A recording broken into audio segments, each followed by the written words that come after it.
Hi friends, welcome back to red lotus Tamil channel. நம்ம இப்போ டெய்லியும் பார்த்துட்டு இருக்க சீரீஸ் அகிரா சீக்ரெட். ஒரு பொண்ணு தன் கூட பிறந்த அக்காவை தேடி ஒரு ஊருக்கு போறா.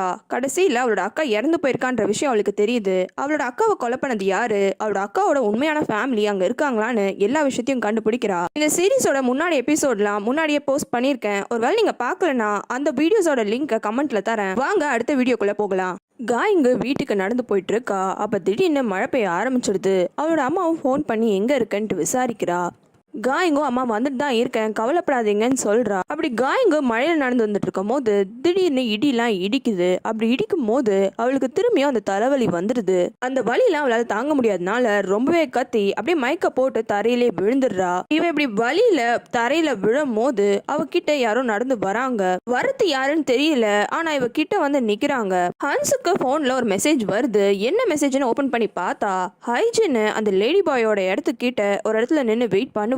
அந்த மாதிரி ஒரு வீடியோ தான் அது. ஆனா போலீஸ் கிட்ட ஹைஜின் ஒரு டைம்க்கு அப்புறம் உயிரோட இல்லைன்னு நினைச்சிட்டு இருப்பாங்க. ஆனா அந்த வீடியோல தெளிவா தெரியுது அந்த டைம்க்கு அப்புறமாவும் ஹைஜின் உயிரோட இருந்திருக்கா. ஹன்ஸும் உடனே இந்த வீடியோ எடுத்துட்டு போயிட்டு பார்க்கிட்ட போலீஸ் ஸ்டேஷன்லயே காமிக்கிறா. காயிங்க வீட்டுக்கு வராதனால காயிங்கோட அம்மாவும் பதறி அடிச்சு போலீஸ் கிட்ட போய் கம்ப்ளைண்ட் பண்றாங்க. காயிங் காண போனது அம்மாக்கும் சரி போலீஸ்க்கும் சரி பெரிய கேஸா இருக்கு. அம்மாக்கு அவங்க எக்ஸ்பீரியன்ஸ்னால போலீஸ்க்கோ அன்னைக்கு வெனஸ்டே மழை வேற நல்லா பெய்யுது. ஒருவேளை அந்த வெனஸ்டே சீரியல் என்ன பண்ணிடுவானோன்னு தேடுறாங்க. போலீஸ் எல்லாரும் இப்படி தீவிரமா தேடும் போது காயங்கோட அம்மாவும் ஹெல்ப் பண்றேன்ட்டு வராங்க. ஆனா நீங்க போய் வீட்டுல வெயிட் பண்ணுங்க, நாங்க பாத்துக்கிறோம்ட்டு சொல்றாங்க. அப்ப காயங்கோட அம்மா கூட ஹன்ஸும் இருக்கா. கவலைப்படாதீங்க, போலீஸ் கண்டிப்பா காயங்க கண்டுபிடிச்சிருவாங்க, நீ கொஞ்ச நேரம் பொறுமையா இருங்கன்ட்டு சமாதானப்படுத்துறா. ஆனா அப்ப காயங்கோட அம்மாவோ ஹைஜின் அப்பவே சொன்னா அந்த விஷயம் திரும்பி நடக்கும்னு எனக்கு வர பயமா இருக்கு, அவ சொல்ற பேச்சை நான் கேட்காம விட்டுட்டேன். உடனே ஹன்ஸும் கேக்குறா, என்ன சொல்றீங்க நீங்க, ஹைஜின் என்ன சொன்னான்னு. அதுக்கு காயங்கோட அம்மாவும் ஹைஜின் சொன்னா அந்த மான்ஸ்டரை ஒன்னா பிடிக்கலாம் வாங்கன்னு. மான்ஸ்டர் கேட்டோன்னே ஹன்ஸும் யார் அந்த மான்ஸ்டர் அப்படின்ட்டு கேக்குறா. காயங்கோட அம்மாவும் நடந்த விஷயத்தை யோசிச்சு பாக்குறாங்க. ஹைஜின் வந்து சொல்லியிருப்பா அந்த மான்ஸ்டர் கண்டிப்பா எனக்கு கொன்றும், தயவு செஞ்சு வாங்க, உங்களுக்கு நல்லாவே தெரியும், எனக்கு ஹெல்ப் பண்ணுங்கன்ட்டு கேட்டிருப்பா. ஆனா காயங்கோட அம்மாவோ நான் எதுக்கு உனக்கு ஹெல்ப் பண்ணணும், நான் என் பொண்ணுன்னு நிம்மதியா லைஃப் வாழ்ந்துட்டு இருக்கோம், எங்களை தேவையில்லாம டிஸ்டர்ப் பண்ணாதன்ட்டு சொல்லிட்டு இருப்பா. இன்னொரு பக்கம் மயங்கின காயங்கோ ஏந்துக்கிறா. பார்த்தா அந்த லம்பர் மில்ல தான் இருக்கா. அவளை தூக்கிட்டு வந்தது அந்த மில்லோனர் தான். காயங்க தூக்கிட்டு அந்த மில்லோனரும் காயங்க படுக்க வச்சுட்டு அவன் மட்டும் வேலையை பார்த்துட்டு இருக்கான் விசில் அடிச்சுக்கிட்டே.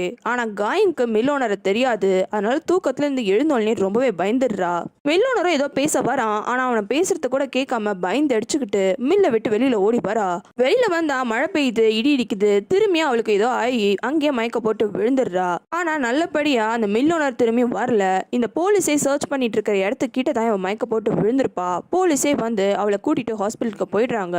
காயங்க்கு வலிக்குதுன்னு கத்துறதுனால ஹாஸ்பிட்டல்லையும் ஐஸ் பேக்லாம் வைக்கிறாங்க. ஆனா அப்படி வைக்கிறதுனால தான் அவளுக்கு இன்னுமே வலிக்குது. முன்னாடி தொடையில இருந்த சின்ன மார்க் இப்ப கால் ஃபுல்லாவே பரவிடுது. உடனே டாக்டர்ஸும் காயங்கோட அம்மா கிட்ட உங்களுக்கு பொண்ணுக்கு எதனா டிசீஸ் இருக்கா, எங்களுக்கு தெரிஞ்சாதான் ட்ரீட் பண்ண முடியும், ஐஸ் பேக்லாம் வச்சு அவங்க பொண்ணு கத்துறாளே, எதனா கண்டிஷன் இருக்கா முன்னாடின்ட்டு கேக்குறாங்க. ஆனா காயங்கோட அம்மாக்கு அப்படி எதுவும் இல்லையே அப்படின்ட்டு யோசிக்கிறாங்க. அப்ப ஹன்ஸு கூட தான் இருக்கா. ஹன்ஸு வந்து நான் நினைக்கிறேன் இது ஃபேப்ரி டிசீஸ்ன்னு, அந்த டிசீஸை பத்தி உங்களுக்கு நிறைய டீட்டெயில்ஸ் வேணும்னா இந்த ஃபோன் நம்பர்ல கால் பண்ணுங்க, அந்த ரிசர்ச்சர் உங்களுக்கு சொல்லுவாங்க, அதுபடி ட்ரீட் பண்ணுங்கன்ட்டு சொல்றா. நம்ம இவ்வளோ மறைக்கிறோம் ஆனாலும் ஹன்ஸு வாலண்டியரா வந்து இவ்வளோ ஹெல்ப் பண்ற நம்ம பொண்ணுக்காகன்னு காயங்கோட அம்மாவும் உண்மையை சொல்றாங்க.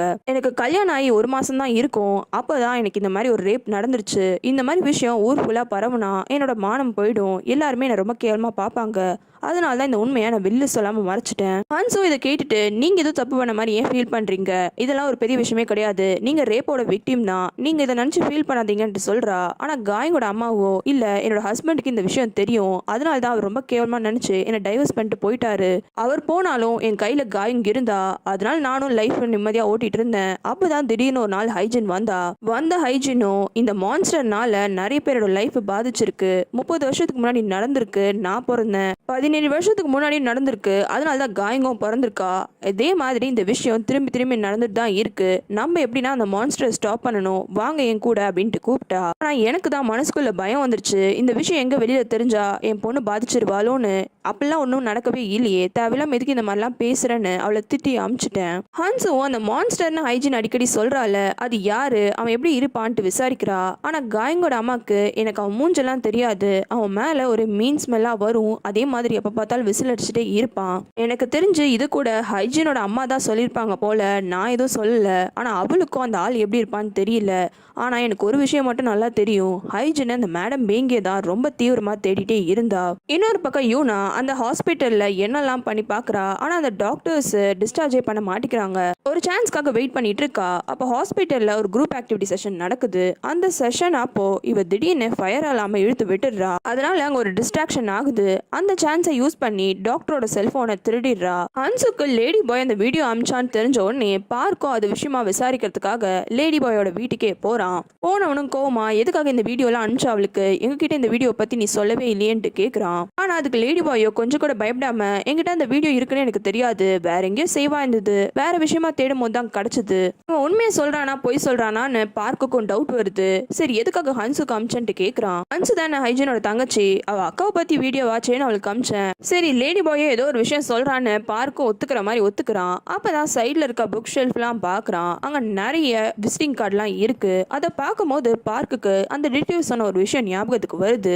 சீரியல் கில்லரை பத்தி பார்க் டிடெக்டிவ் கேட்டிருப்பான். அப்ப அந்த டிடெக்டிவ் இந்த சீரியல் கில்லர் வெப்சைட் யூஸ் பண்றான். அதை ஓபன் பண்ணனா ஏதோ யூஸ்டு புக் ஸ்டோர் மாதிரி இருக்கும். ஆனா அது மூலியமா தான் அவன் நிறைய விஷயம் பண்ணிட்டு இருக்கான். நாங்க இந்த மாதிரி வெப்சைட்லாம் தான் தேடி அதுக்கும் அந்த கில்லருக்கு என்ன கனெக்ஷன் இருக்குமான்னு பாக்குறோம்ட்டு சொல்லியிருப்பாரு. இப்ப லேடி பாயோட வீட்லயும் இந்த மாதிரி நிறைய பிசினஸ் கார்டுலாம் இருக்கு. அது எல்லாமே என்னென்னு பார்க்கும் பார்த்து வச்சுக்கிறான். அப்புறமா போலீஸ் ஸ்டேஷனுக்கு போன பார்க்கும் அந்த வெப்சைட்லாம் என்னன்னு சொல்லிட்டு சர்ச் பண்ணி பார்க்குறான். அதெல்லாம் ஒரு புக் ஸ்டோரே கிடையாது. வெப்சைட்டை ஓப்பன் பண்ணாலே ஃப்ரண்ட் பேஜ்லேயே கொலை பண்ணுற இமேஜஸும் ரொம்ப கொடூரமான இமேஜஸுமா இருக்கு. என்ன இந்த மாதிரி வெப்சைட்டாக வருதேன்ட்டு பார்க் ஷாக் ஆகுறான். அப்போ திடீர்னு ஒரு புதுசாக ஒரு விண்டோ பாப்பப்பும் வருது. அதில் சிரிக்கிற மாதிரி ஒரு மூஞ்சி இருக்கு. மூஞ்சுக்கு மேலே சில வார்த்தைங்கள்லாம் இருக்கு. இந்த வார்த்தைகள்லாம் இந்த லேடி பாய் கொலை பண்ணும்போது யூஸ் பண்ண வார்த்தைங்க. காயங்க்கு ஃபேப்ரி டிசீஸ் தான் இருக்குன்னு கன்ஃபார்ம் ஆயிடுது. இதை கொஞ்சம் கூட அம்மாவால் ஏற்றுக்கவே முடியல. டிராயிங் டீச்சருக்கு இந்த விஷயம் தெரிஞ்சோடனே ரொம்ப தயங்குறான். அதுக்கப்புறமா எப்படியோ போயிட்டு காயங்கியோ மீட் பண்றான். இப்படி டிராயிங் டீச்சர் வந்து காயங்க ஹாஸ்பிட்டல்ல பார்த்தோன்னே காயங்கு ரொம்ப சந்தோஷமா இருக்கு. நான் தான் சொன்னேன்ல, நான் உடம்பு எல்லாம் போறது ஒரு நல்ல விஷயம் தான், அதனால தான் உங்களுக்கு என் மேல ரொம்ப அக்கறை வருதுன்ட்டு சொல்றா. ஹன்சு கியோனை மீட் பண்ணி நான் சில ஸ்டோரி எல்லாம் ரிசர்ச் பண்ணி பார்த்தேன். இந்த மாதிரி சில பேர் அவங்க பிரெக்னன்சியை மறைச்சே வைப்பாங்களாம். அது எந்த மாதிரி டைம்னா, சம்டைம்ஸ் அவங்களுக்கு அந்த ப்ரெக்னன்சி மேலே இஷ்டமே இல்லாமல் அதுவாக நடந்திருக்கணும். லைக் ரேப் கேசஸ் அந்த மாதிரி டைம் அப்போது நம்ம மைண்டே அந்த மாதிரி ஒரு ப்ரெக்னன்சியே உனக்கு இல்லைன்னு சொல்லிடும். ஸ்ட்ரெஸ்னால அவங்களுக்கும் அந்த மாதிரி ப்ரெக்னன்சி நடந்ததே தெரியாமல் போயிடும். அப்புறம் இன்னொன்று ஒரு விஷயம், அந்த டைம் கேப்சியூலில் உங்கள் அப்பா பேசின அந்த வாய்ஸ் ரெக்கார்டிங் மட்டும் கிடையாது, ஒரு ரத்தம் இருந்த துணியும் கொஞ்சம் முடியும் இருந்திருக்கு. நான் நினைக்கிறேன் உங்கள் அப்பாவை மிரட்டுறதுக்கான இன்னொன்று ஒரு காரணம், ஒரு வேளை ஹைஜீனுக்கும் உங்கள் அம்மாவுக்கும் எதனா ரிலேஷன்ஷிப் இருக்கணும், அதை வச்சு கூட மிரட்டி இருக்கலாம். இப்பெல்லாம் நடந்திருக்க சான்ஸ் இருக்கான்னு கியோனு யோசிக்கிறான். அப்போ ஹன்சுக்கு யாரோ கால் பண்ணுறாங்க. எடுத்தா அது யூனா தான். நான் ஹாஸ்பிட்டல்லேருந்து தப்பிச்சிட்டேன், என்னை வந்து காப்பாற்றுங்க அப்படின்ட்டு கூப்பிடுறா. யூனா ஹாஸ்பிட்டல்லேருந்து தப்பிச்ச விஷயம் யுன்ஜிக்கும் தெரிஞ்சிடுது. அவள் கோவத்தில் இருக்கும் போது ஹன்சுவும் அந்த இடத்துக்கு வரா. ஹன்சுவை பார்த்தோன்னே இன்னுமே கத்துறா. ஆனால் ஹன்சுவோ யூனாக்கு எந்த பிரச்சனையும் இல்லை, பத்திரமா தான் இருக்கா, அவங்க அண்ணா தான் கூட்டிகிட்டு போயிட்டான் அப்படின்ட்டு சொல்கிறா. யுன்ஜி கோவமா ஹன்சுவை வெளியில் போன்னு சொல்கிறா. ஆனால் ஹன்சுவோ யுன்ஜி கிட்ட பேசணும்னு நிறுத்துறா. என்ன விஷயம் உனக்கு இப்போ சொல்லணும்ன்ட்டு யுன்ஜி கேட்கும் போது ஹன்சுவும் உனக்கும் என்னோட அக்கா ஹைஜனுக்கும் ஒரு சண்டை நடந்ததில்ல ஞாபகத்துக்கு இருக்கா, அந்த சண்டை என்னோட அக்கா வேணுனே தான் போட்டிருக்கா, காரணம் அவளுக்கு எவிடன்ஸ் தேவை டிஎன்ஏ டெஸ்ட் பண்ணுறதுக்கு, அதுக்காக தான் உன்னோட ரத்தத்தையும் அவளோட ரத்தத்தையும் வச்சு அவள் டிஎன்ஏ டெஸ்டிங் பண்ணியிருக்கா. இவ ஒருத்தி சும்மா எதனா வளர்ட்டே இருப்பான்னு யுன்ஜி அங்கே வந்து கிளம்ப பார்க்குறா. அப்போ ஹன்சுவும் அந்த ரிசல்ட் பேப்பர் எடுத்து கொடுத்து இந்த டெஸ்ட் ரிசல்ட்ஸை பாருங்க, நீங்கள் 2 பேருமே சிஸ்டர்ஸ் அப்படின்ட்டு சொல்கிறா. யுன்ஜி அப்படி ஒரு விஷயமே கிடையாதுன்ட்டு சொல்லிட்டே இருக்கா. ஹன்சுவும் சொல்றா, இங்க பாருங்க, நீங்க எனக்கு உண்மையை சொல்லனாலும் என்னால உண்மையை கண்டுபிடிக்க முடியும், இந்த விஷயம் கியூனுக்கு தேவைப்படுது. இப்ப யூனா கியூன் கூட தான் இருக்கா, எங்களுக்கு வேணும்னா நாங்க அப்படி கூட டெஸ்டிங் பண்ணிப்போம், ஆனா உங்ககிட்ட வந்து டைரக்டா கேட்குறோம், உண்மையை சொல்லுங்கன்ட்டு கேட்குறா. அதுக்கப்புறமா யுன்ஜியும் இங்க பாரு, ஹைஜனுக்கும் எனக்கும் சம்மந்தமே கிடையாது, ஹைஜினை ஒரு குழந்தையா எங்க அம்மாவே அங்கீகரிக்கல, நான் ஏன் அங்கீகரிக்கணும், ரத்த பந்தம் இருந்தா மட்டும் போதுமா, அதுக்குன்னு ஒரு பாசம்லாம் வரணும், எனக்கு அந்த மாதிரி ஒரு பாசமே கிடையாது. ஆனா ஹைஜன் தான் எப்ப பார்த்தாலும் என்னோட லைஃப் எதனா பண்ணிட்டே இருக்கா, நான் எந்த தப்புமே பண்ணல, சொல்லணும்னா அவ ஒன்றும் விக்டிம் கிடையாது, நான் தான் விக்டிம், உனக்கு புரியுதான்ட்டு கத்திடுறா.